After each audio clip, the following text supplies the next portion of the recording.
Hi everyone and welcome to An Average Joe Outdoors.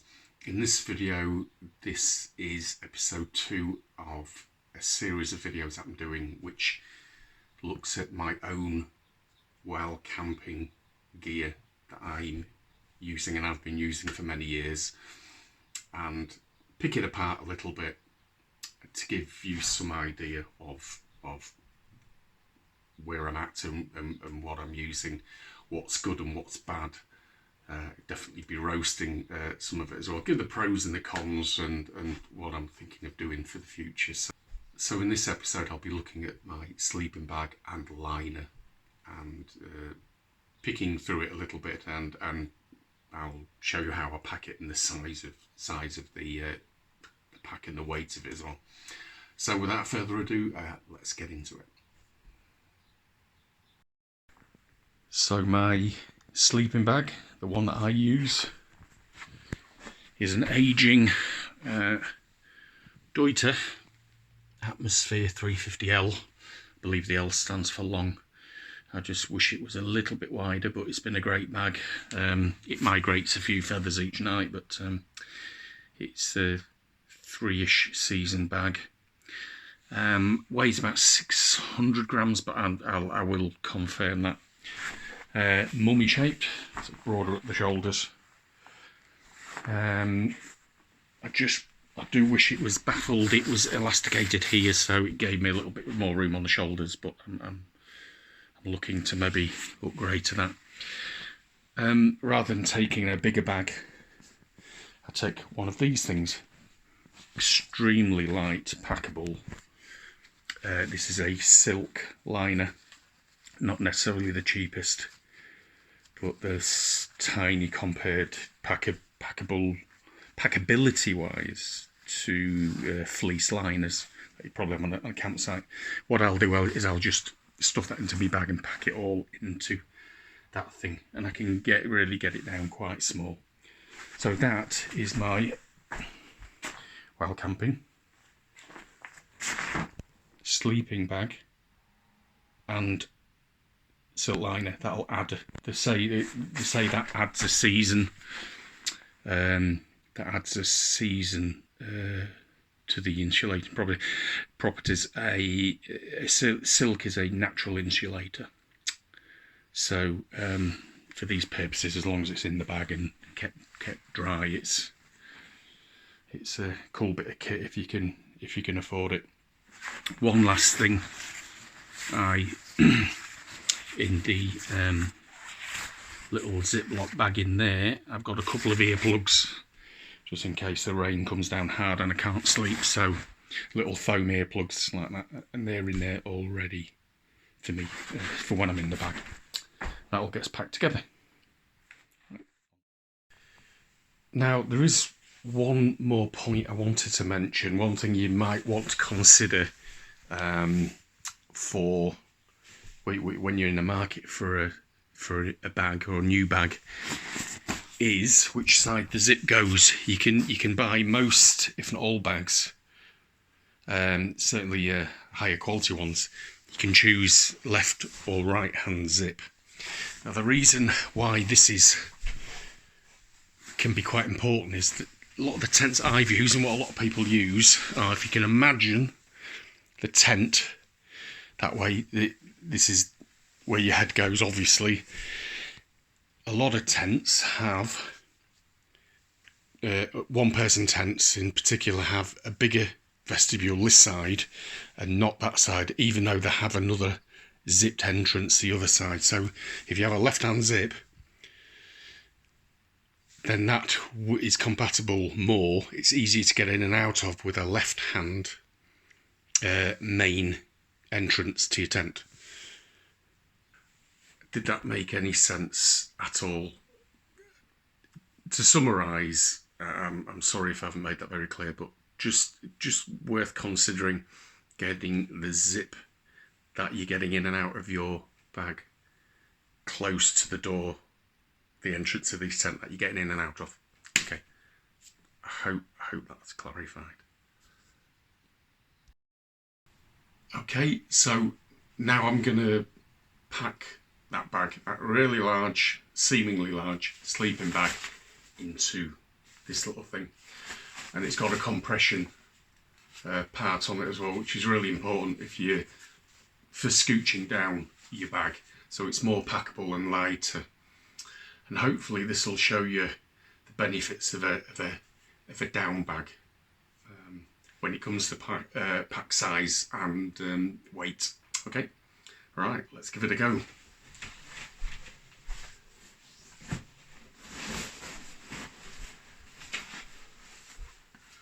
So what I do with this, zips are always a little bit tricky with sleeping bags. What I'm going to do is I'm going to put my liner toe end first into the bag, and it's that light, if you don't need it you can just kick it to one side, and that's that liner in the bag. I'm going to now get the toe end and start stuffing it whilst turning the bag a little bit, so it's sort of an even squeeze, if you like. I might speed this part of the footage up as well so you don't fall asleep.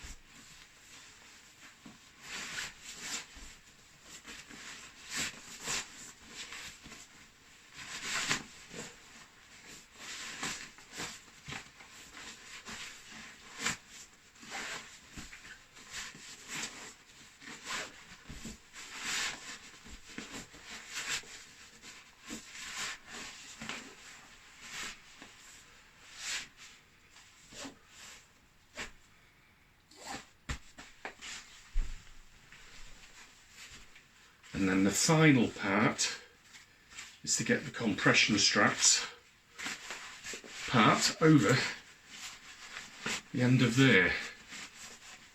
Now this is what I really love about this bag. I'll give you the pros and cons at the end. This is what I really love about this bag. These down bags is the packability. Now you've got that size. I'll weigh it at the end, but you can now go round equally and compress your bag. It's a little bit tricky, that one. Each side. Keep doing it all the way around, squeezing it in until there's hardly any strapping left. Put your weight on it, don't be too scared. If I was on the floor a bit harder, I'd be kneeling on this. There we go. Now that, I'll just move you. That's what you end up with. So it's reasonably lightweight compared to a synthetic, especially. Pack size definitely a lot smaller, so that allows you to have in future a smaller backpack, or you can afford maybe a bigger tent. But either way, that is a real weight and size saving. This is what I was talking about in the other videos, is if you get to 50 litres and you think you start to hang things over the end of your backpack or on the outside, maybe look at, if you can, look to the future of the weight and size of the packability of your bag. So I'm going to weigh this now and put on the screen what it comes out as. So it's not very bright here, is it? Let's just move it over. I'm hoping these scales are going to be accurate. It's coming out as See my messy workspace as well. Yeah, we'll ignore that. Is about 1.1 kilograms, under 2.5 pounds. And bear in mind that that's the bag, the sleeping bag compression sack. Silk line is in there as well. Okay. So, I just wanted to give a bit of a summary, the pros and the cons of a down bag and my particular bag. Pros are for all to see. Packability of down, whether it be a bag or jacket.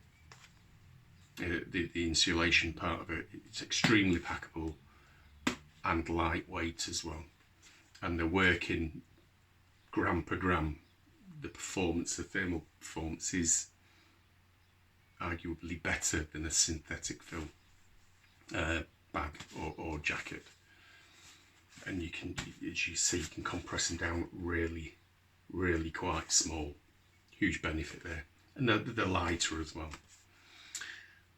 The downsides compared to, say, synthetic insulation fill is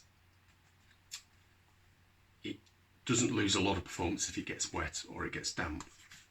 So you can imagine in a down bag, the down does, it can, for instance, if your toe box is touching the inner tent through the night, it can, when down gets damp, it clumps up and the performance does deteriorate. It hasn't been a massive problem for me, but it's something I'm aware of in very wet weather.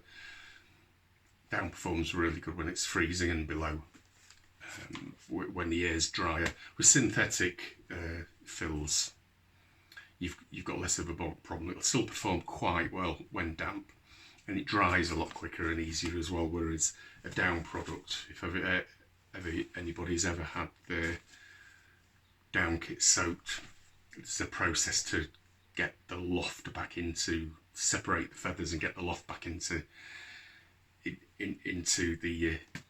item that you're drying, and that can sometimes take a specialist set of equipment or companies to reinvigorate, and re-loft and dry out your down equipment and not have it smelling like a wet dog, which it does do when it's wet.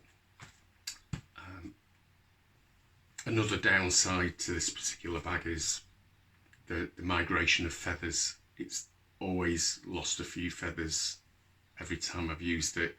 Sometimes if I've been rolling around, tossing around in the night, it looks like a snow globe in my tent. I'm surprised there's any feathers left in it, but apparently there are companies that can refill these, but whether I will or not, I'm not so sure. Another wish that I had for a down bag is around the shoulders. It's really quite tight, so when you roll over, the bag rolls over with you. In my wish list, I wish I had a bag which has elasticated seams across the shoulders of the bag, the stitching, elasticated stitching, so that even if you're inside the bag, you can move, you can maybe get changed, you can move your arms about and the bag doesn't sort of roll with you. So it does feel quite constricted, but it is a compromise. Getting things down that small, it is a bit of a compromise when you're doing this anyway. So I am relatively comfortable when using it as a sleep system.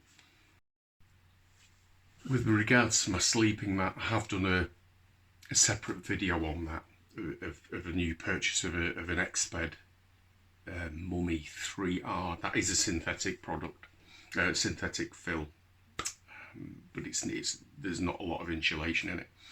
But it's a lot lighter, a lot smaller than my older mats. I'll put a few photos up here, but I'm gonna test that properly on the mountain in next week. Actually, I'm going to be going on a 3-day 2-nighter around in the Northern Lake District. So that'll be a really good test of that and this kit and how they go together as well. One thing I forgot to mention, a couple of things I forgot to mention, pillow that I use is a little inflatable pillow called Flex Tail Gear. That inflates, and then there's a strap that goes around the head of the top of the sleeping mat to avoid it slipping off. So I'm going to be testing that. With the bag, when you store down bags or down equipment, they need to be stored out of the compression bag, especially, and that gets draped over the banister when I come back. It's stored like that all the time. It's only just before you go you really pack away your sleeping bag. I'll put that either in a bin liner, waterproof bin liner, a plastic bag, or I've got a new X-Bed dry bag, which that will go in. Because typically rucksacks, backpacks aren't waterproof, so if the rain does get through, the down bag's going to be protected. So I'm going to wrap the video up there. I really hope that you got something out of this and you enjoyed this video and this insight into my sleeping system that I use while camping. I'm going to be going on a 72-hour while camping little X-Bed in the lakes, as I mentioned earlier on, in a few days' time, and I will be hopefully getting some really nice footage there, and this time narrating my way through that as well. I'll also, on the next episode of this gear review, if you like, and my own personal gear review, is I'll be looking at my cook sets and my stove and little peripheries around that. So thanks for joining me on this video, and I'll see you for the next one. Bye.